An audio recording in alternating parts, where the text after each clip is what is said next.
Hello and welcome to Horror Rewind. This is Kelly Florence, And this is Meg Hoftal. and today we're talking about the new Texas Chainsaw Massacre.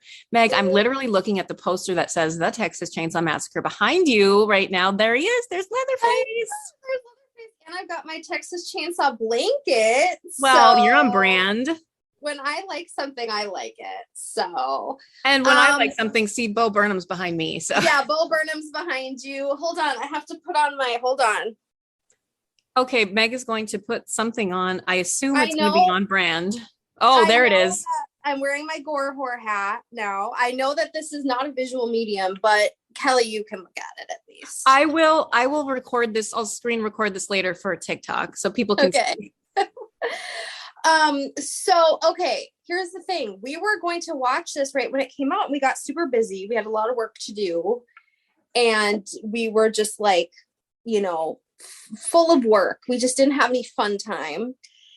And then we finally got a chance to watch it apart from each other. And I watched it first, and I was like, holy fucking shit, I love it. I love it. I was kind of skeptical, and maybe, I think it's kind of good to go in with lower expectations because, I mean, I think with anything in general, just go in if you can, either low expectations or unbiased. I was like, people really like this. Is it going to be good? And I know that sounds bad, but it's like, I don't always trust the public opinion. I know. And I was seeing mixed things too. I was seeing people be like, I don't know. And I'm like, okay. So I kind of, and I haven't loved I haven't even seen every single iteration. I need to like get on that, watch some of them. But I haven't loved, like the Jessica Biel one did nothing for me, And so I didn't know where this was sort of in the universe. I didn't know if I was going to like it, but holy crap, right from the beginning, Yeah. I was like, okay, this is interesting Yeah. because I like the setup. Go ahead. Exactly. It's so freaking perfect. Just the opening moment. Okay, I'm done. I'm sold. And like getting into like the tourism nature of tragedy and like Mm-hmm. the exploitation of these poor young lives and just like, oh, buy a keychain. People Yes. died. And it's Yeah, like, that is whoa. very interesting. It's very interesting. And it felt very real, grounded in like this sort of reality, because there's something about the original TCM that feels very grounded in reality. Yes. So that right away, when they're using John Larroquette again to do the voice, which I thought was very cool, it just feels like it's grounding it back into that world. And the whole gas station scene felt very realistic. And then, they have this sort of experience with this like local, actually two locals, because the cop has like some very veiled racism. Well, I don't know if it was very veiled, but it was pretty obvious, I guess. But so there's all this going on, and I love this idea that they aren't there to party for once. Yeah. Like for once, he doesn't have to kill people who are just there to party. Yeah, they're there to do work. Now, I love speaking of the scene, I can't remember the character's name, but it's Elsie Fisher's sister. Yeah.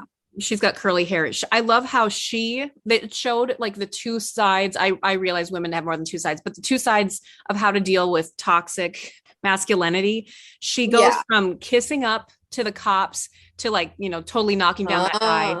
Yeah. And so it's just like, look, we can flip, we can switch. You have to play the game in order to like navigate through this. And then of course, later it turns out that that's their contractor. But I just love that showing like how we have to change and wear a mask, so to speak, like Leatherface in order to navigate through this world. No, I love that. And you know what I love about this movie? There's so much to mine, just like I would say it really most good horror movies, but it's also just freaking fun.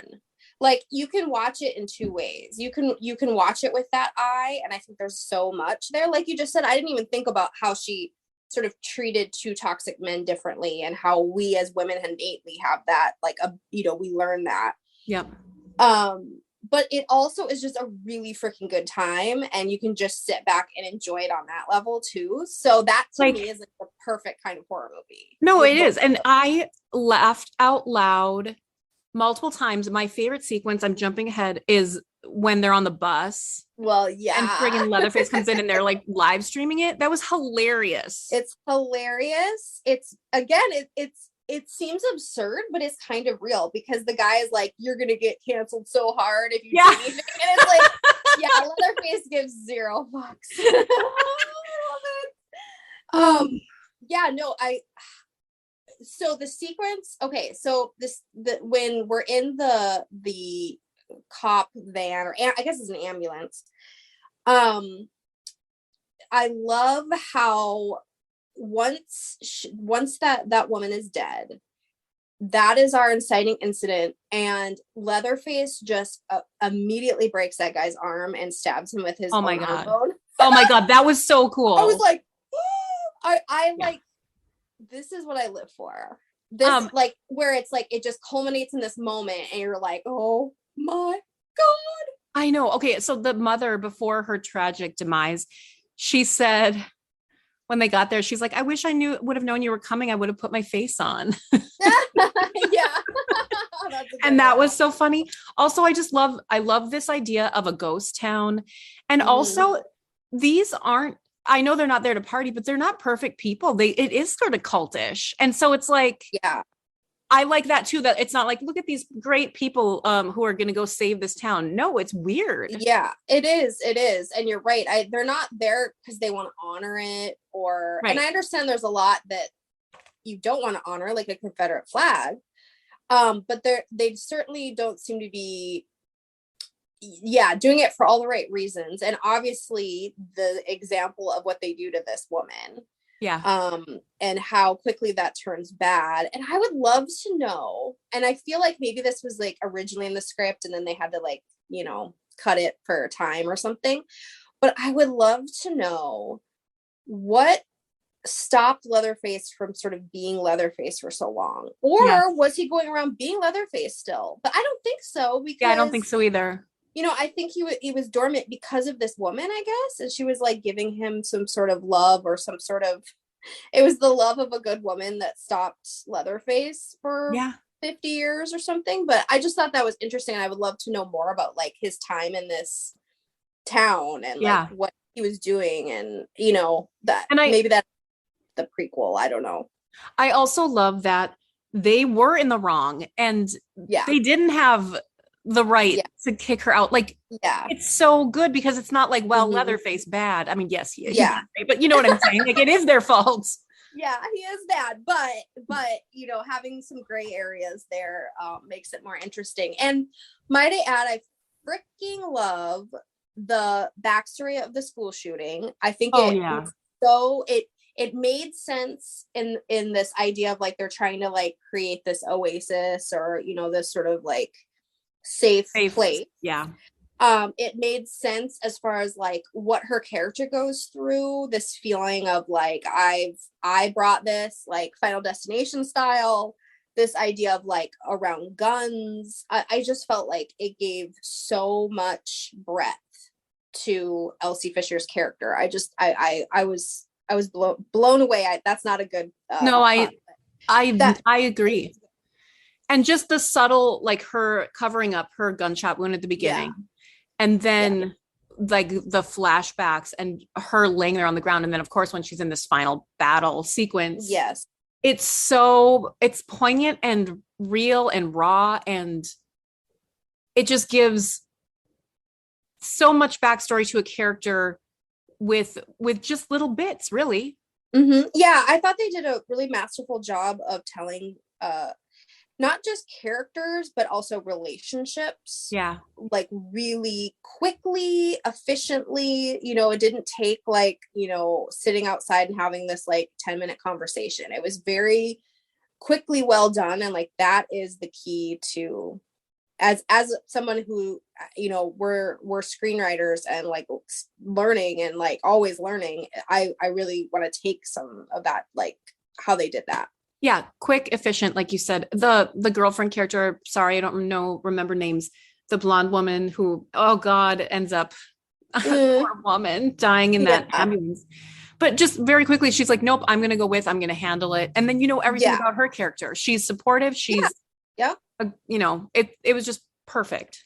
Yep. Yep. And the gore in this movie is so good. I Oh my love it God. so much. Luke's too scared to watch it, even though he loves Leatherface. And I said, but you have to watch it because you love like old grizzled anything. And I'm like, you're gonna love old grizzled Leatherface. But he's like, I'm afraid of the gore. Because I guess also, the original one wasn't as gory. well, I Because it was, guess.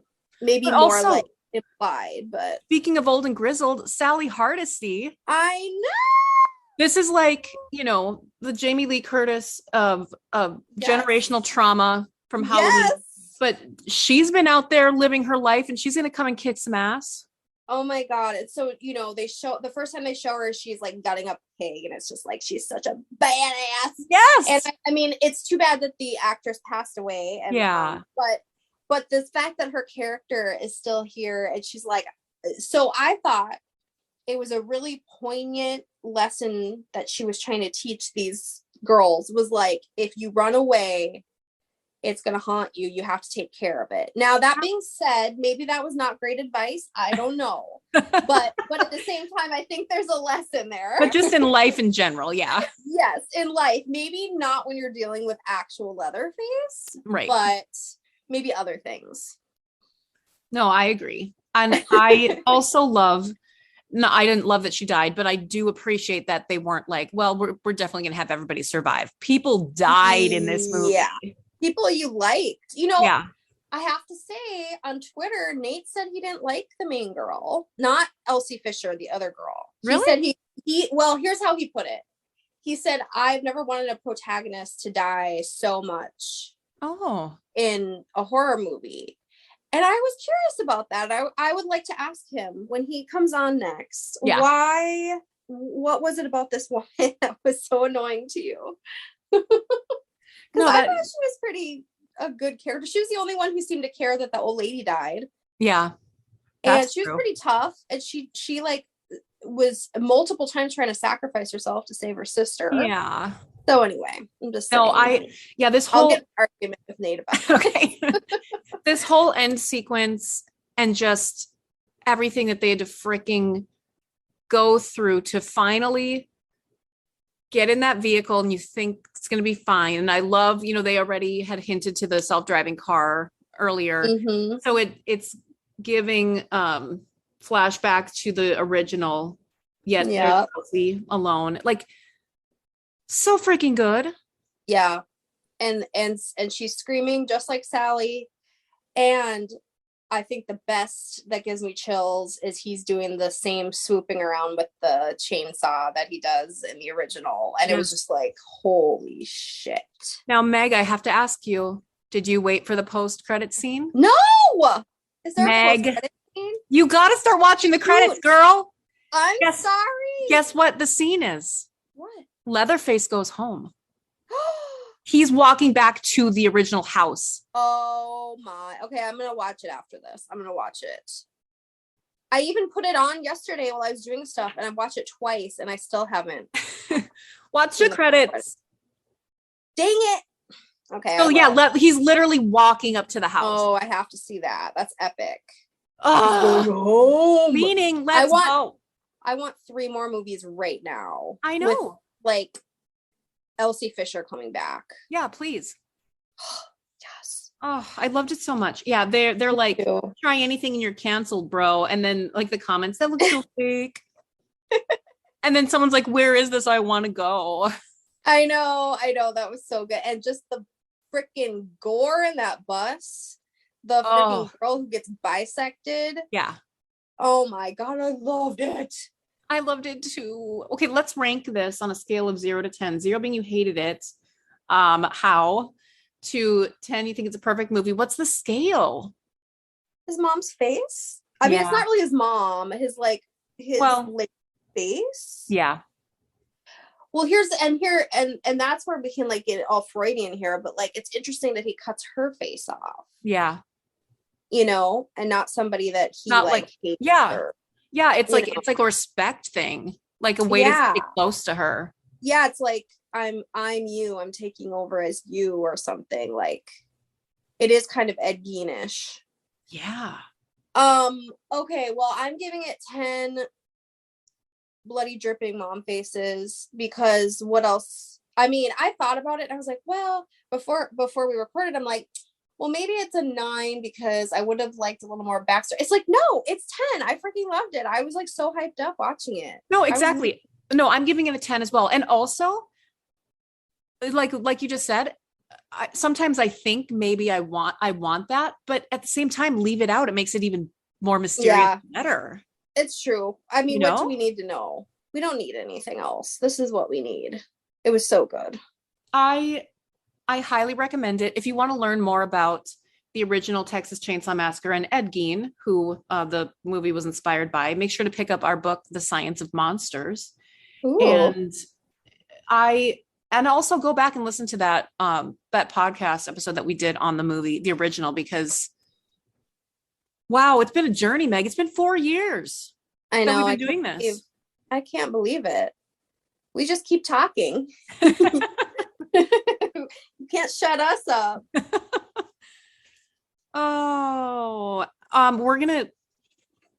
Last night, we got to do the secret movie night in Plymouth.